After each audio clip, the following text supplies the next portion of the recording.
Hello friend, आज हम लोग मेडिवल इंडिया के कुछ महत्वपूर्ण क्वेश्चन को देखेंगे जो विभिन्न परीक्षाओं में पूछे गए हैं और या पूछे जाने की संभावना भी है। पहला क्वेश्चन है, जहांगीर किस कला का महान संरक्षक था? ऑप्शन ए है वास्तुकला, ऑप्शन बी है संगीत कला, ऑप्शन सी है चित्रकला और ऑप्शन डी है नृत्य कला। तो जहांगीर चित्रकला का महान संरक्षक था। आप जानते हैं option C is right answer कि जहांगीर का शासनकाल चित्रकला का स्वर्ण काल कहा जाता है। हालांकि मुगल चित्रकला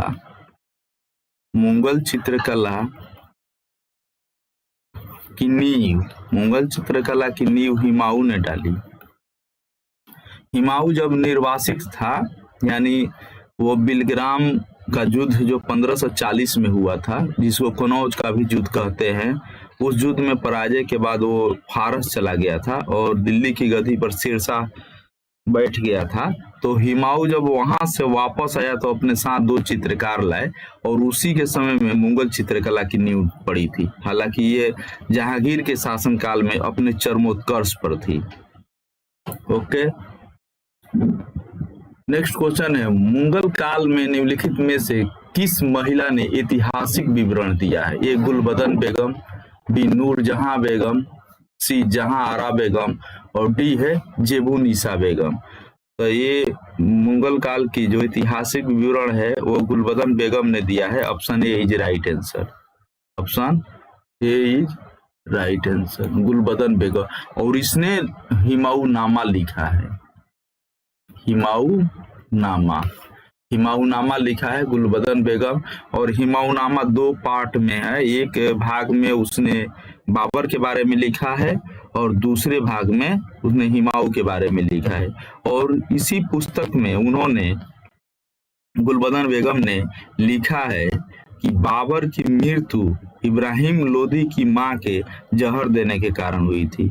यही मतलब कि हुमायूं नामा में लिखी है इब्राहिम लोदी की मां ने बाबर को विष दे दिया, जिसके कारण बाबर की मृत्यु हो गई 1530 ईस्वी में। नेक्स्ट है, निम्नलिखित विदेशी यात्रियों को उनके भारत आने के कालक्रमानुसार व्यवस्थित कीजिए। तो पहला है विलियम हॉकिंस, दूसरा है राल्फ फिंच, तीसरा है सर थॉमस रो और चौथा है निकोलस डाउटन।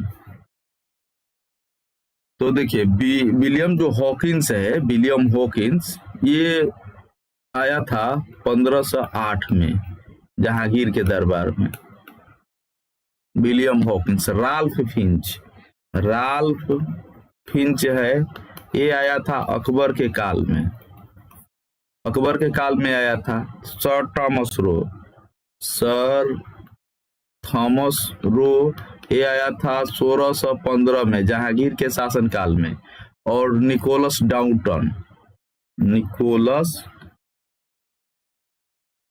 डाउटन ये भी आया था 1615 में। ये दोनों जेम्स प्रथम का पत्र लेकर आए थे। तो इस प्रकार इसका जो सही आंसर होगा, पहले आएगा राल्फ फिंच। तो पहला 2, अच्छा इसका पहला 2 एक ही से पता चल गया, ये में ही पहला 2 है, बाकी किसी में पहला 2 नहीं है। तो इसका जो राइट आंसर हुआ वो ऑप्शन ए हुआ। राइट आंसर ऑप्शन ए। पहले राल्फ फिंच होगा, उसके बाद विलियम हॉकिंस होगा 1608 में, उसके बाद डाउटसन आया, ये भी 1615 में आता है और सर थॉमस रो भी 1615 में आता है। दोनों 1615 में ही आते हैं। तो इस प्रकार इसका सही आंसर ऑप्शन ए हो गया। नेक्स्ट क्वेश्चन है, मुगल चित्रकला किसके नेतृत्व में अपने शीर्ष बिंदु पर थी, यानी अपने चरमोत्कर्ष को प्राप्त किया था मुगल चित्रकला किसके शासनकाल में? ऑप्शन ए है जहांगीर, ऑप्शन बी है हुमायूं, ऑप्शन सी है शाहजहां और ऑप्शन डी है अकबर और ऑप्शन ई है उपयुक्त में से कोई नहीं या उपयुक्त में से एक से अधिक। 65वीं बीपीएससी में पूछा हुआ प्रश्न है। तो इसका सही आंसर होगा ऑप्शन ए जहांगीर के शासनकाल में मुगल चित्रकारी अपने चरमोत्कर्ष पर थी। नेक्स्ट क्वेश्चन है पांचवा, तुजुक ए बाबरी किस भाषा में लिखा गया था? ए फारसी, बी अरबी, सी तुर्की और डी उर्दू। तो तुजुक ए बाबरी ये बाबर की आत्मकथा है और ये तुर्की भाषा में लिखा हुआ है। तुजुक ए बाबरी क्या है? कि बाबर की आत्मकथा है। और बाबरनामा इसका फारसी अनुवाद है, बाबरनामा के नाम से फारसी में अनुवाद किया गया था जब अकबर ने 1590 में एक अनुवाद विभाग का स्थापना किया था। बाबरनामा का नाम से फारसी में इसका अबुल फजल के द्वारा इसका अनुवाद हुआ था। और अंग्रेजी में इसका अनुवाद, अंग्रेजी में इसका अनुवाद मिस बेबरिज ने किया था। मिस बेबरिज ने 1905 में अंग्रेजी में इसका अनुवाद किया था। एक की थी तुजुक ए बाबरी से, तुजुक ए बाबरी जो मूल प्रति है उससे मिस बेबरिज ने अंग्रेजी में अनुवाद की। और बाबरनामा से अंग्रेजी अनुवाद लीडन अर्सिकन ने किया था। तो ये बाबर की आत्मकथा है जो बाबर ने तुर्की भाषा में लिखा था, लेकिन इसका फारसी अनुवाद बाबरनामा है। अंग्रेजी में अनुवाद मिस बेबरिज ने किया था तुजुक ए बाबरी से, और बाबरनामा से अंग्रेजी अनुवाद किया था लीडन और आर्सिकन ने। नेक्स्ट है, निम्नलिखित में से किसे अपने बादशाह पति के लिए मकबरे का निर्माण कराया? ए शाह बेगम ने, बी हमीदा बानो बेगम, सी मुमताज महल ने और डी नूरुन्निसा बेगम ने। तो बादशाह पति के लिए मकबरे का निर्माण कराया था, option B is right answer, Hamida Banu Begum. Hamida Banu Begum ये हिमाऊ का मकाबरा बनाई थी जो दिल्ली में है, हिमाऊ का मकाबरा। और इसी को कहा जाता है ना कि पति प्रेम का सुंदर नमूना या महबूबाना पेशकश, इसी को कहा जाता है। जिस तरह शाहजहां ने ताजमहल बनाया था मुमताज की याद में, उसी तरह हमीदा बानो बेगम ने हिमाऊ का मकाबरा बनाया था। और इसी में कई मुगल राजकुमारों का कब्र है, ये दिल्ली में है। नेक्स्ट है, निम्नलिखित में कौन सा युग सुमेलित नहीं है? इसमें सुमेलित पूछा है। ऑप्शन ए है पानीपत का युद्ध 1526, पानीपत का प्रथम युद्ध 1526, ये तो सही है। ऑप्शन बी है खानवा का युद्ध 1527, ये भी सही है। ऑप्शन सी है घाघरा का युद्ध 1529, ये भी सही है। और ऑप्शन डी है चंदेरी का युद्ध 1530, यही गलत है। ये गलत है क्योंकि चंदेरी का जो युद्ध हुआ था ये हुआ था 1528 में, बाबर वर्सेस मेदिनी राय के बीच में, जिसमें मेदिनी राय की पराजय हो गई थी। और ये पानीपत का युद्ध आप जान रहे हैं, ये इब्राहिम लोदी वर्सेस बाबर, इब्राहिम लोदी की पराजय हो गई। और एक खानवा का युद्ध 1527 में राणा संगा वर्सेस बाबर, इसमें राणा संगा हार गया। एक घाघरा का युद्ध अफगान एवं बाबर, अफगानों एवं बाबर के बीच, अफगान इसमें हार गए। और ये पहला युद्ध था, ये घाघरा का पहला युद्ध था जो जल एवं स्थल दोनों जगह लड़ा गया था, ठीक। तो ये चंदेरी का युद्ध 1528 में हुआ था, option D is right answer, ये सही सुमेलित नहीं है। नेक्स्ट है, औरंगजेब की 1707 ईस्वी में मृत्यु होने के बाद सत्ता किसने संभाली? ए बहादुर शाह प्रथम ने, बी जहांदार शाह ने, सी मोहम्मद शाह ने और डी अकबर द्वितीय। तो बहादुर शाह प्रथम ने सत्ता संभाली थी 1707 में, जब औरंगजेब की मृत्यु हो गई थी। तो बहादुर शाह प्रथम, जिसे मुअज्जम कहा जाता है, मुअज्जम यही बहादुर शाह प्रथम के नाम से दिल्ली की गद्दी पर बैठा और इसका शासनकाल 1707 से 12 तक था। यही इसका राइट आंसर होगा ऑप्शन ए। नेक्स्ट क्वेश्चन है, तानसेन का मूल नाम क्या था? इनकी मूल नाम क्या था? A option Makarchandra Pandey, B Ramtanu Pandey, C Lal Kalawant और डी बाज बहादुर।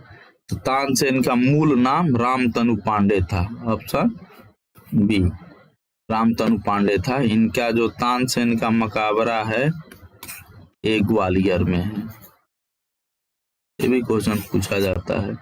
और ये अकबर के 9 रत्न थे, अकबर के 9 रत्न थे। अकबर ने इनको कंठ भरण वाणी विलास की उपाधि दी थी, कंठ भरण वाणी विलास की उपाधि अकबर ने तानसेन को दिया था। ये बहुत बड़े संगीतकार थे। नेक्स्ट है, टोडरमल ने किस क्षेत्र में ख्याति अर्जित की थी? हास परिहास, चित्रकला, भू राजस्व एवं सैन्य अभियान।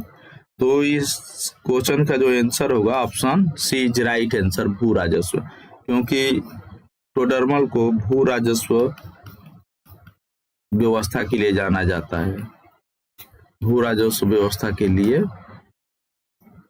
जाना जाता है। अकबर का भू राजस्व यही देखते थे और अकबर से इससे पूर्व ये शेरशाह के समय में भी इन्होंने भू राजस्व पर काम किया था। आईने 10 साला इन्हीं की देन थी। अकबर ने दीन ए इलाही किस वर्ष प्रारंभ किया था? 1570, बी 1578, सी 1581 और डी 1582। तो अकबर ने एक नया धर्म दीन ए इलाही चलाया था और 1582 में Din e Ilahi, option D is right answer. और दीन ए इलाही को, इसी को तौहीद ए इलाही भी कहा जाता है, तौहीद ए इलाही भी इसको कहा जाता है। और एकमात्र हिंदू बीरबल थे जिन्होंने इस धर्म को स्वीकार किए थे, ये भी पूछा गया है क्वेश्चन। नेक्स्ट है, मनसबदारी पद्धति को लागू किया था? ए अकबर ने, बी अलाउद्दीन खिलजी ने, सी औरंगजेब ने और डी शाहजहां ने। तो मनसबदारी व्यवस्था जो प्रशासन में थी, इसको लागू करने का श्रेय अकबर को जाता है। अकबर ने पहली बार मुगल काल में मनसबदारी व्यवस्था को लिया जाता था। इसमें 2 जात और सवार होते थे। ये एक पद होता था, पद को इंगित करता था और दूसरा घोड़े को इंगित करता था।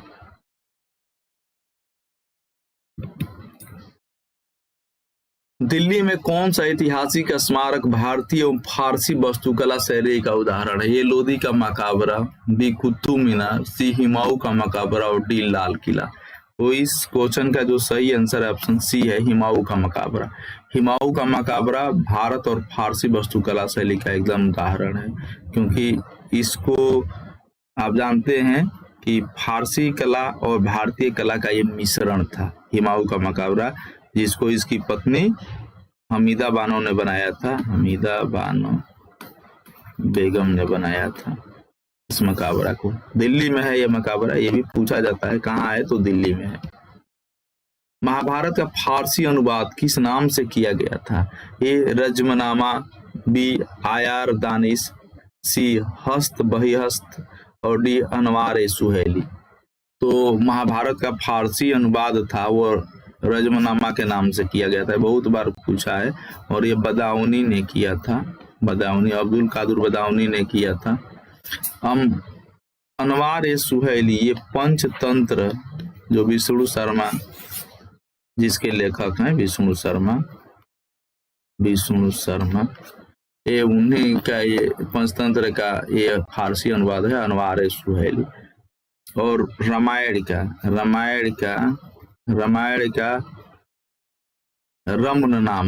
रमननामा नाम से रामायण का अनुवाद हुआ था। जहांगीर के दरबार में कौन प्रथम अंग्रेज दूत आया था? William Hawkins, Vasco D gamma, sir Thomas रो, ऑब्जर्व चारनाक।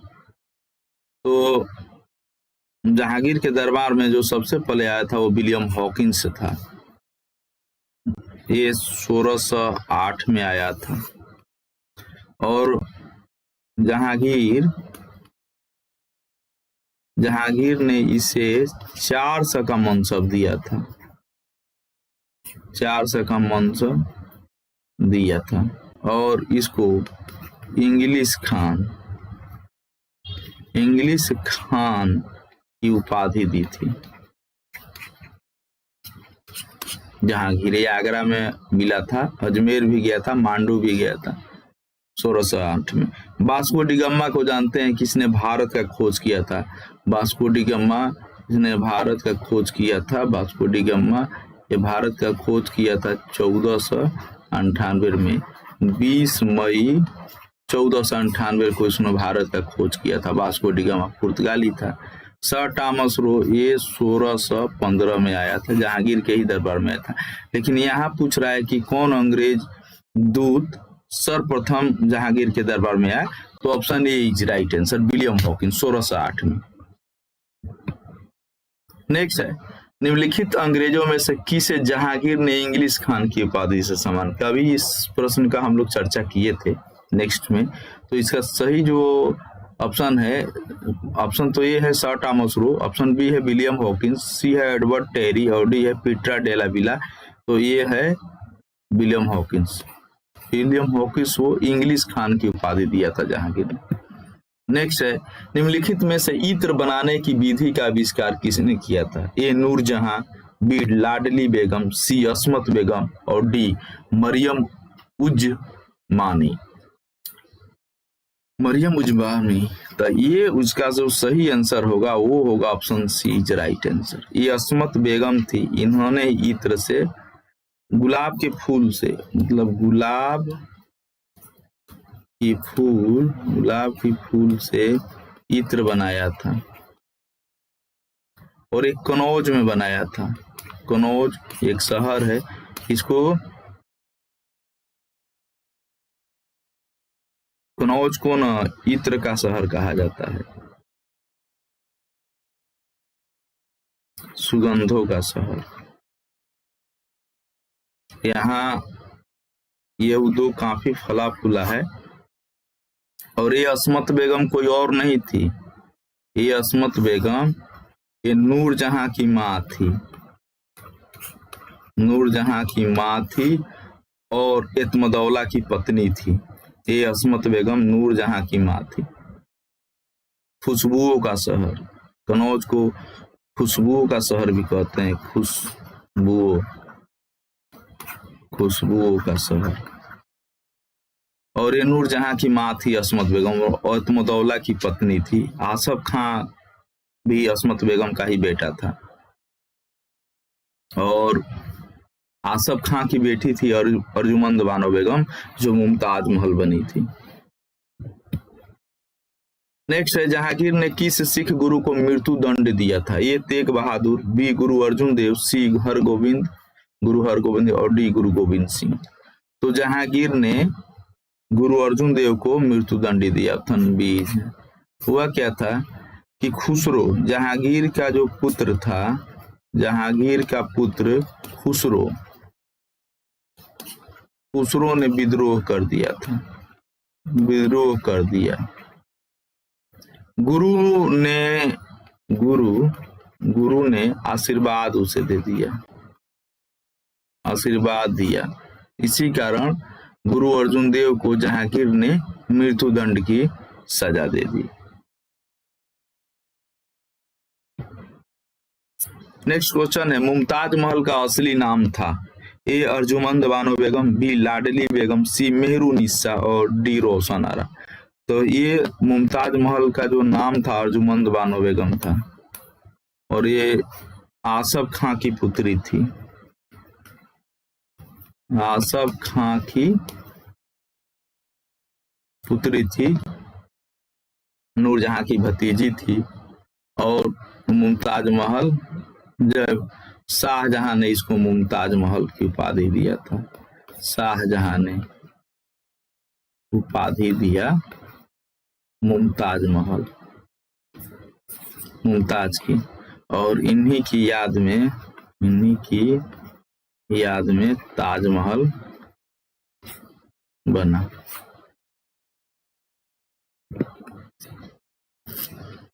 निम्नलिखित में से किसने साम्राज्य की राजधानी आगरा से दिल्ली स्थानांतरित की? किस शासक ने राजधानी, मुगल साम्राज्य की राजधानी आगरा से दिल्ली स्थानांतरित की? ए अकबर ने, बी जहांगीर ने, सी शाहजहां ने और डी औरंगजेब ने। तो ये शाहजहां ने किया था और दिल्ली में क्या लाल किला बनाया, लाल किला बनाया, जामा मस्जिद बनाया था दिल्ली में। इससे पहले मुगल साम्राज्य की राजधानी आगरा हुआ करती थी। दिल्ली की प्रसिद्ध जामा मस्जिद का निर्माण कराया था, तो पहले भी इसकी चर्चा की हम लोग। तो ये ऑप्शन बी, शाहजहां ने कराया था दिल्ली में जामा मस्जिद का निर्माण।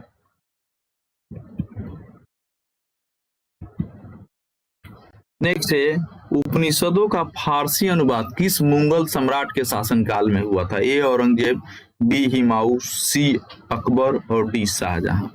तो ये होगा शाहजहां के शासनकाल में उपनिषदों का फारसी। क्यों? आप जानते हैं, शाहजहां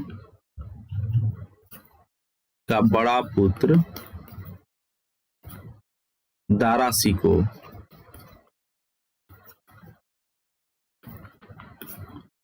शिकोह ने उपनिषदों का फारसी अनुवाद किया था। उपनिषदों का फारसी अनुवाद सीर ए अकबर, यानी कि महान रहस्य के नाम से किया था। तो ये शाहजहां के शासनकाल में होता है और शाहजहां का बड़ा पुत्र है। और दारा शिकोह के बारे में कहा जाता है कि ये लघु अकबर भी इसको कहा जाता है।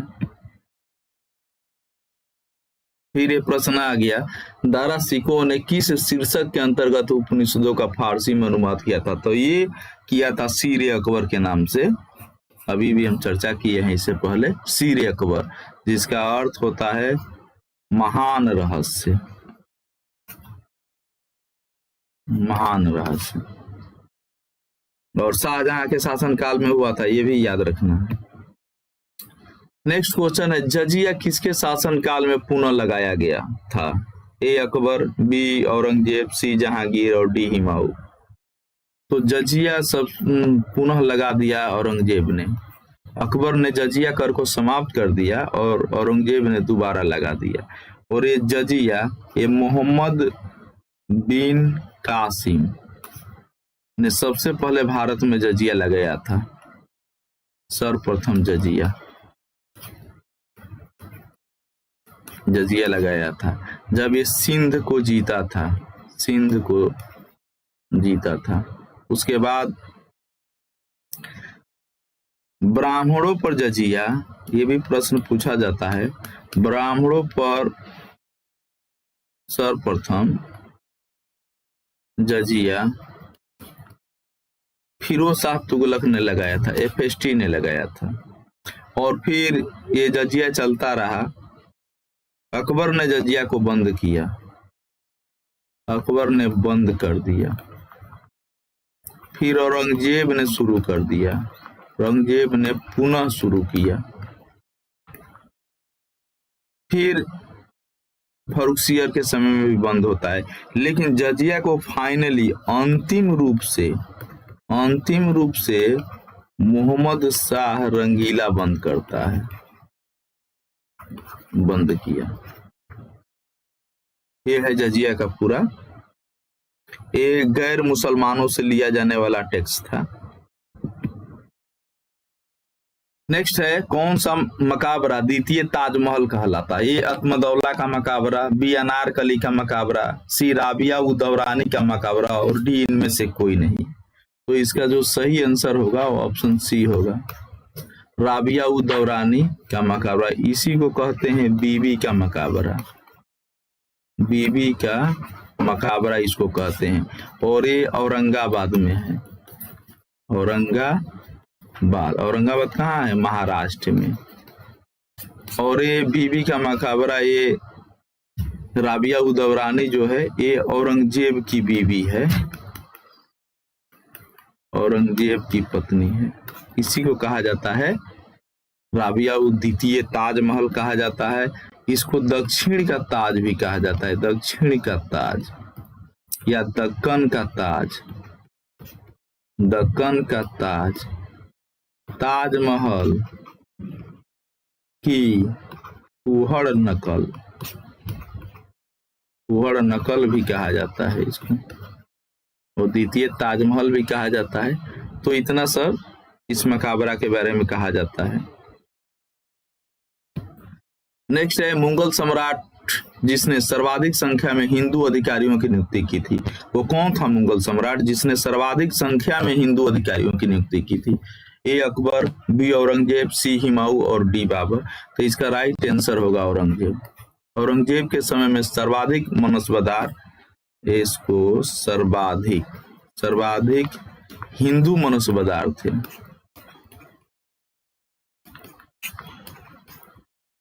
औरंगजेब के काल में, ठीक ना। ये अकबरकालीन तानसेन का मकाबरा स्थित है, ये आगरा में, बी ग्वालियर में, सी झांसी में और डी जयपुर में। तो तानसेन का मकाबरा है ग्वालियर में।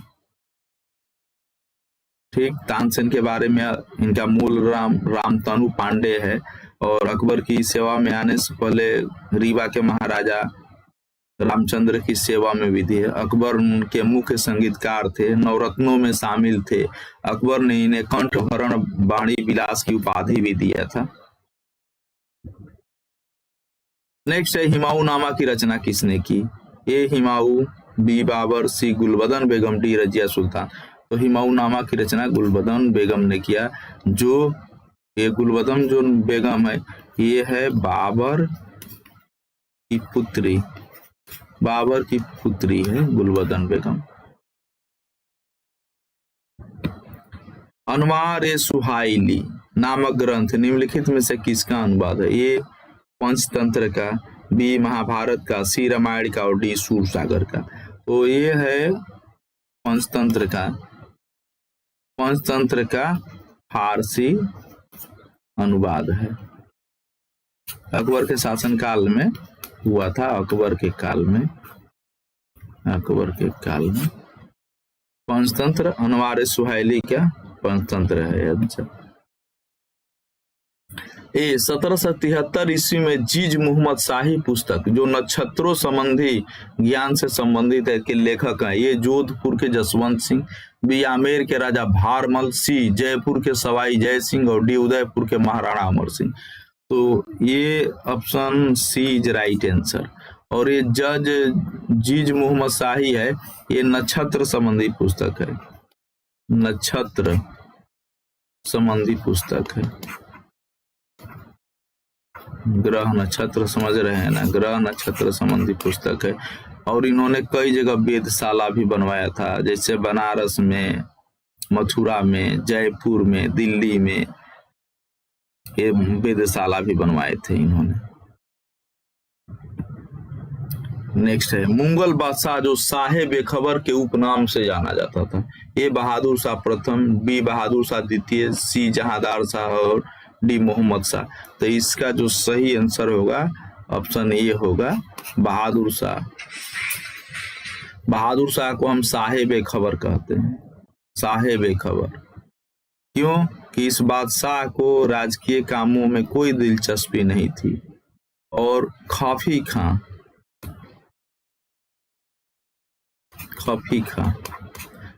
खां है, इन्होंने ही इसको कहा था साहेब बेखबर। खफी खां की एक पुस्तक है मुंतखब उल लुबाब, और खफी खां ने इसको कहा था साहेब बेखबर। ये बहादुर शाह प्रथम है जिसका नाम मुअज्जम था और ये औरंगजेब का बड़ा बेटा है और 1707 में गद्दी पर बैठता है। 1707 से 1712 इसका शासन काल है। नेक्स्ट, मुगल सम्राट बहादुर शाह प्रथम ने किस सिख गुरु के सम्मान में उच्च मनसब प्रदान किए? ए बंदा बहादुर, बी गुरु अर्जुन देव, सी गुरु गोविंद सिंह और डी गुरु तेग बहादुर। तो देखिए इसका जो राइट आंसर होगा वो होगा गुरु गोविंद सिंह। गुरु गोविंद सिंह जब 1707 में ये 1707 है, यहाँ जब औरंगजेब की मृत्यु हो जाती है, औरंगजेब की मृत्यु, नेक्स्ट शासक बनता है बहादुर शाह प्रथम, और बहादुर शाह प्रथम ने गुरु गोविंद सिंह को 5000 का मनसब दिया था, मनसब दिया, और वही उच्च मनसब 5000 का मनसब देता है और इसके संबंध इससे बहुत अच्छे रहते हैं। लेकिन ये गुरु तेग बहादुर हैं, इनसे जो प्रश्न पूछा जाता है, औरंगजेब ने इनको मृत्यु दंड दिया, औरंगजेब ने मृत्यु दंड दिया इनको, ठीक। अर्जुन देव को जहांगीर ने दिया था मृत्यु दंड। ये भी प्रश्न कई बार पूछे गए हैं इसका, लेकिन इसका आंसर होगा गुरु गोविंद सिंह। जानते हैं गुरु गोविंद सिंह का जन्म 1666 में पटना, बिहार के पटना साहिब में हुआ था। ये 10वें गुरु थे, अंतिम गुरु थे। इनके बाद गुरु व्यक्तिगत रूप से कोई गुरु नहीं बना। इन्होंने घोषणा की कि आदि ग्रंथ ही हमारा आज के बाद गुरु रहेगा, और इनकी नांदेड़ महाराष्ट्र में हत्या अफगान एक युवक ने चाकू मार के कर दिया था। नेक्स्ट है, लंपट मूर्ख किस मुगल बादशाह को कहा जाता है? ए फर्रुखसियर, बी जहांदार शाह, सी अहमद शाह और डी बहादुर शाह प्रथम। तो देखिए ये जो आंसर होगा, इसका जो राइट आंसर होगा ये जहांदार शाह। जहांदार शाह ये है लंपट मूर्ख। फर्रुखसियर इसको कहते हैं घृणित कायर, घृणित कायर इसको कहते हैं, और बहादुर शाह प्रथम को क्या कहते हैं? शाह ए बेखबर, इसको शाह ए बेखबर कहा जाता है। किस मुगल बादशाह ने राम मोहन राय को राजा की उपाधि दी थी? ए बहादुर शाह द्वितीय, बी शाह आलम द्वितीय, सी आलमगीर द्वितीय और डी अकबर द्वितीय। तो इसका जो राइट आंसर होगा ऑप्शन डी होगा, अकबर द्वितीय। ये हुआ क्या ना कि ये पेंशन बहाल करने के लिए, इनका पेंशन अंग्रेजों ने बंद कर दिया, ईस्ट इंडिया कंपनी ने, तो पेंशन बहाल करने के लिए राम मोहन राय को राजा की उपाधि देकर ब्रिटेन भेजे। लेकिन 1833 में ब्रिस्टल एक जगह है इंग्लैंड में, ब्रिस्टल में उनकी मृत्यु हो जाती है। मस्तिष्क ज्वर, इनको दिमागी बुखार हो गया, वहां मस्तिष्क ज्वर से इनकी मृत्यु हो जाती है। तो अकबर द्वितीय ने राजा की उपाधि देकर इनको इंग्लैंड भेजा था अपना पेंशन बहाल करने के लिए। लघु अकबर के नाम से जाना जाता है। ये शाह शुजा, बी मुराद, सी औरंगजेब और डी दारा शिकोह। तो दारा शिकोह को लघु अकबर के रूप में जाना जाता है क्योंकि अकबर की तरह ही उदार व्यक्ति है। नेक्स्ट, हिंदू धर्म ग्रंथों का अध्ययन करने वाला प्रथम मुस्लिम था। ये अमीर खुसरो, बी अमीर हसन, सी शुजा और डी दारा शिकोह। तो ये दारा शिकोह था क्योंकि फारसी में उपनिषदों का फारसी में अनुवाद किया था उपनिषदों का फारसी में अनुवाद किया था, इसीलिए ऑप्शन डी।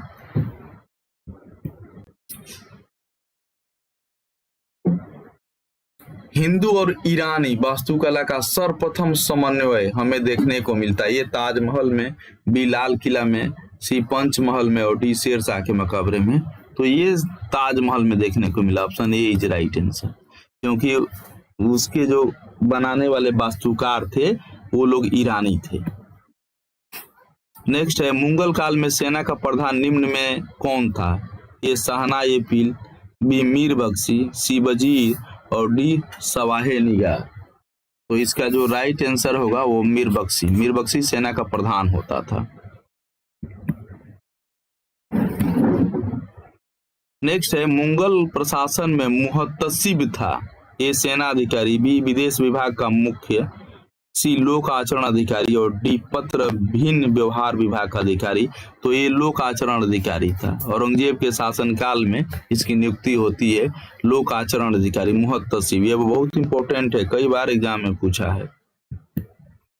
नेक्स्ट है, मुगल प्रशासन के दौरान जिले को किस नाम से जाना जाता था? ए अहर, बी विश्वास, सी सूबा और डी सरकार। तो जिले को मुगल काल में सरकार कहा जाता था, प्रांत को सूबा कहा जाता था, जिले को सरकार कहा जाता था। निम्नलिखित में से कौन सा संगीत वाद्य बजाने में औरंगजेब की दक्षता थी? ये सितार, बी पखावज, सी बीणा और डी उपयुक्त में से कोई नहीं। तो औरंगजेब कुशल बीणा वादक था, बीणा बजाने में माहिर था। अकबर से अगर पूछ दे तो वो अकबर नगाड़ा बजाता था। जहांगीर ने अपनी आत्मकथा किस भाषा में लिखी है? ए तुर्की, बी फारसी, सी उर्दू और डी हिंदी। तो ये फारसी भाषा में लिखा है। दो मुगल शासक हैं जिन्होंने अपनी आत्मकथा लिखी, एक बाबर, तुजुक के बाबरी। तो बाबर ने तुर्की भाषा में लिखी। जहांगीर की आत्मकथा है तुजुक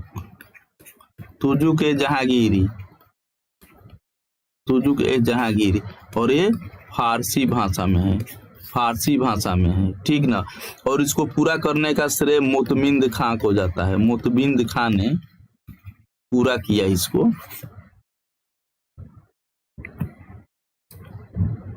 नेक्स्ट है, बाबर ने सर्वप्रथम पादशाह की पदवी धारण की थी। ये फरगना में, बी काबुल में, सी दिल्ली में और डी समरकंद में। तो इसका राइट आंसर होगा ऑप्शन बी, काबुल में किया था। और उन्होंने अपनी पैतृक उपाधि, बाबर की पैतृक उपाधि क्या थी? मिर्जा की थी। देखें, इसके पिता का नाम उमर शेख मिर्जा था। तो ये मिर्जा की पदवी को त्याग कर पादशाह की पदवी बाबर ने काबुल में धारण किया था। नेक्स्ट है, शेरशाह का मकबरा कहाँ स्थित है? ये सासाराम, बी दिल्ली, सी कालिंजर और डी सोनारगांव। तो ये शेरशाह का मकबरा सासाराम में है। और ये सासाराम कहाँ है? बिहार में है, बिहार के सासाराम में है। और ये इंडो इस्लामिक शैली में बना है, और झील के बीच में है। और इसी में इसके पिता हसन खां और इसके पुत्र इस्लाम शाह का भी मकबरा है, कब्र है इसी में। और कनिंघम ने इसको ताजमहल से भी सुंदर बताया है, ताजमहल से भी सुंदर बताया। किसने बताया? कनिंघम महोदय ने, जो आर्कियोलॉजी डिपार्टमेंट के हेड थे उस समय। तो उन्होंने इसको ताजमहल को, कनिंघम ने ताजमहल से भी सुंदर शेरशाह के मकबरा को कनिंघम ने बताया है। नेक्स्ट है, निम्नलिखित राजाओं में से किसने अकबर के पूर्व तानसेन को संरक्षण दिया था? ए भाटा का राजा रामचंद्र सिंह, सी मालवा का राज बहादुर, सी मेवाड़ का उदय सिंह और डी गुजरात का मुजफ्फर शाह। तो इसका राइट आंसर होगा ऑप्शन ए, वही भाटा। मतलब यहाँ रीवा के शासक रामचंद्र ने पहले दिया, इसके बाद वो अकबर की सेवा में तानसेन आते हैं।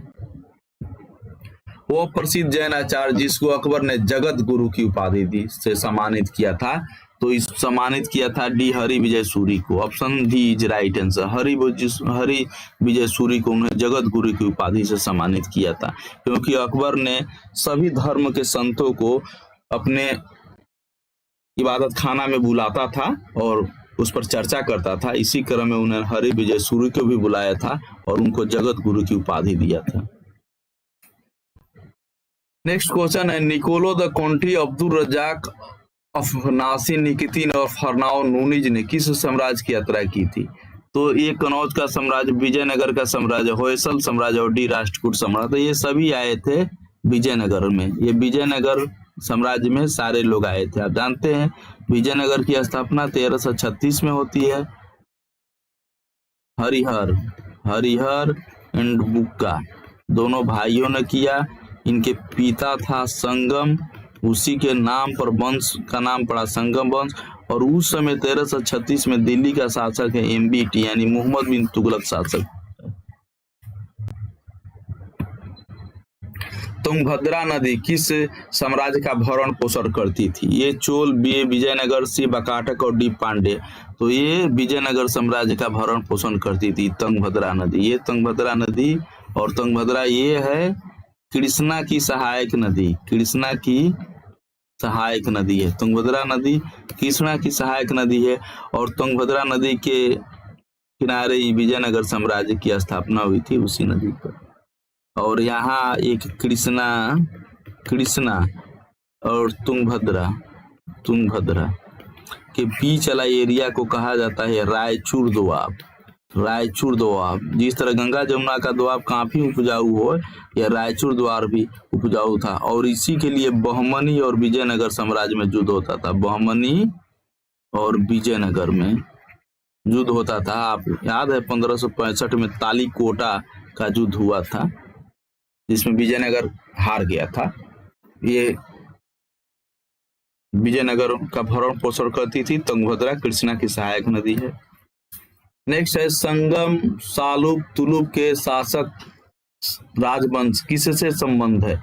ए वारांगल, बी काश्मीर, सी बंगाल और डी। तो ये सब विजयनगर में 4 राजवंशों ने 300 वर्षों से अधिक शासन किया, जिसमें संगम, सालुब, तुलुब और आरबीडू वंश 4 वंश थे। ये हिमायू ने चुनार दुर्ग पर प्रथम बार आक्रमण कब किया था? 1532 में, बी 1531 में, सी 1533 और डी 1500। तो हिमायू ने पहली बार 1532 में चुनार पर आक्रमण किया था। ये इज राइट आंसर। दस्तान ये अमीर हमजा का चित्रांकन किसके द्वारा किया गया था? ये अब्दुल समद, सी मीर सैयद अली, बी मंसूर और डी अबुल हसन। तो ये किया था अब्दुल समद ने। Option A is right answer. ये मंसूर को जानते हैं, ये पक्षी विशेषज्ञ था, पंछी का विशेषज्ञ था और जहांगीर का प्रमुख चित्रकार था। नेक्स्ट है, हल्दी घाटी का युद्ध किनके बीच लड़ा गया था? ए अकबर और इब्राहिम लोदी के बीच, बी अकबर और हेमू के बीच, सी अकबर और महाराणा प्रताप के बीच, डी अकबर और शेर शाह के बीच। तो ये हुआ था अकबर और महाराणा प्रताप के बीच, अकबर से। ये युद्ध हुआ था 18 जून 1576 को हुआ था हल्दी घाटी का युद्ध। अकबर जीत गया, अकबर की जीत होती है। अकबर का सेनापति मान सिंह था।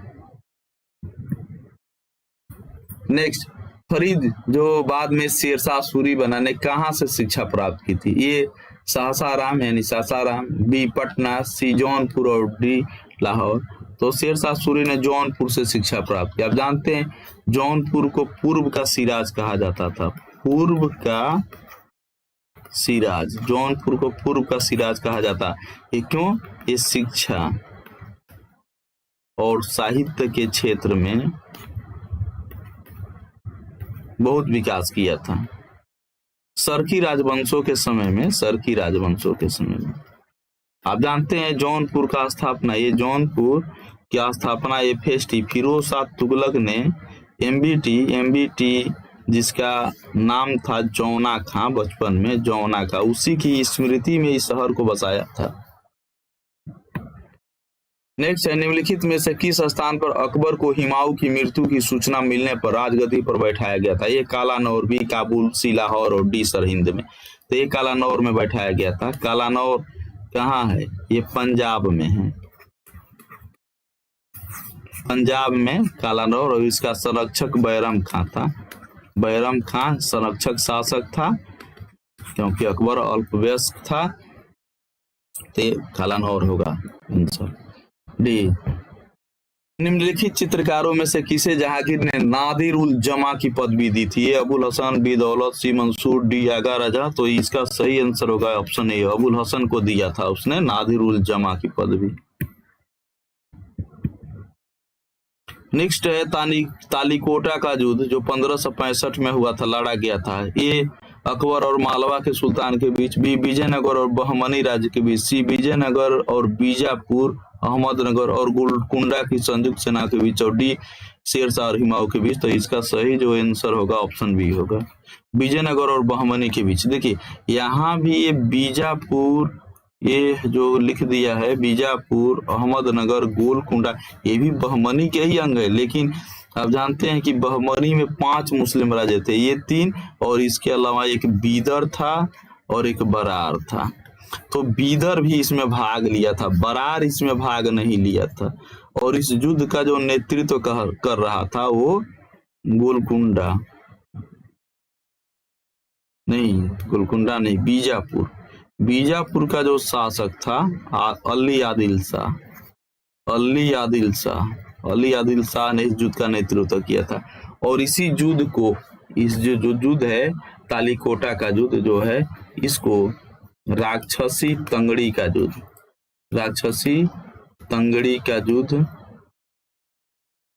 बेनीहट्टी का युद्ध, बेनीहट्टी का युद्ध के नाम से भी जानते हैं। और इसमें विजयनगर हार गया था। सदाशिव था विजयनगर का शासक, सदाशिव की पराजय हुई थी।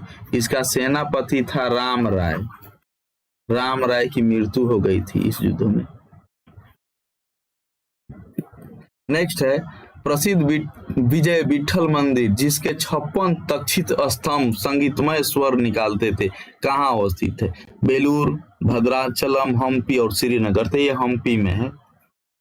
ये विठल मंदिर है ना, ये मंदिर, इसका निर्माण किया था केडीआर ने, मतलब कृष्णदेव राय ने इस मंदिर को बनाया था। और ये हम्पी में है।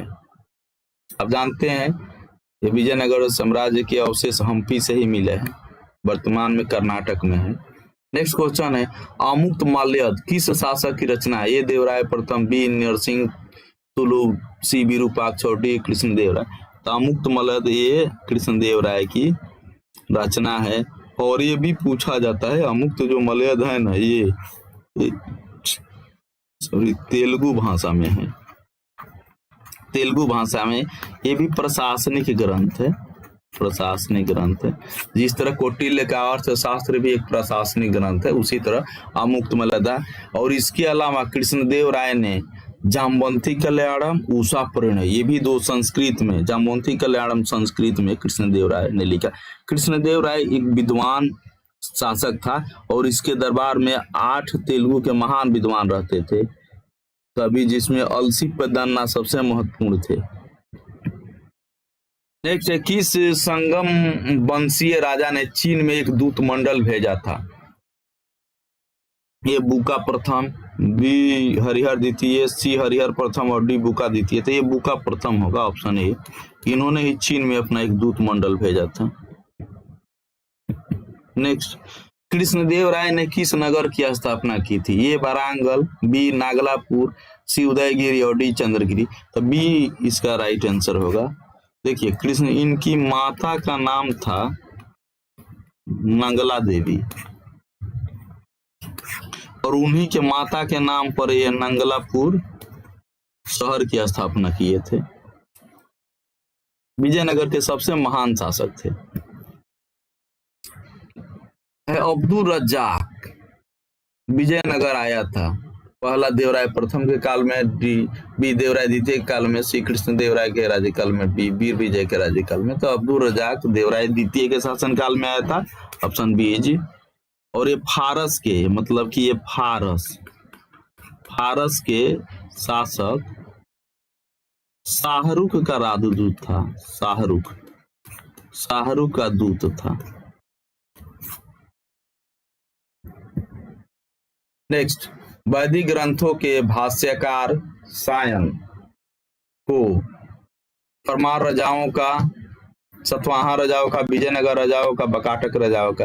ये सायन विजयनगर के राजाओं के यहाँ रहते थे और ये वेदों पर टीका लिखे थे।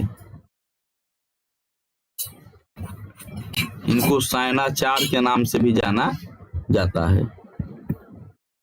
नेक्स्ट है, तुलसीदास किस मुगल शासक के समकालीन थे? तो ये अकबर के समकालीन थे, option B is right answer.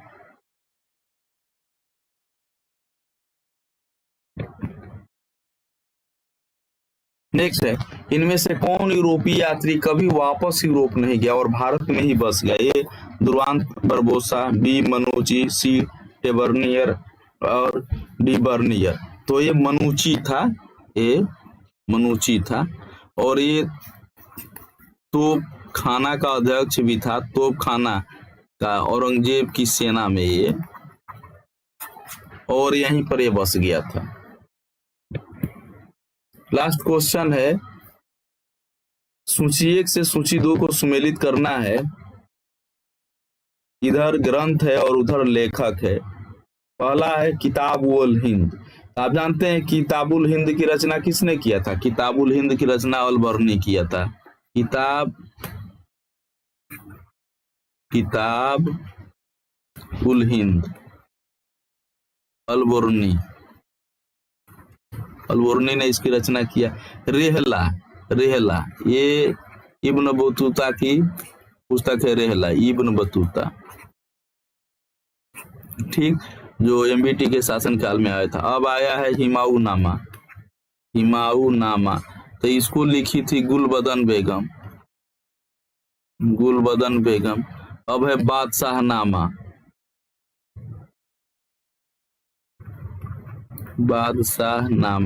तो ये लिखा गा अब्दुल हमीद लाहौरी ने इसको लिखा था। अब मिला दीजिए, ए में हो जाएगा कौन, दो, ए में 2, तो ए में यहाँ भी 2 है और यहाँ भी 2 है, ठीक। अच्छा, अब रेहला को देखिए, बी में 1, तो ए में 2, बी में 1, ये है option D is right answer. Okay friend, फिर नेक्स्ट वीडियो में मिलते हैं, तब तक के लिए बाय।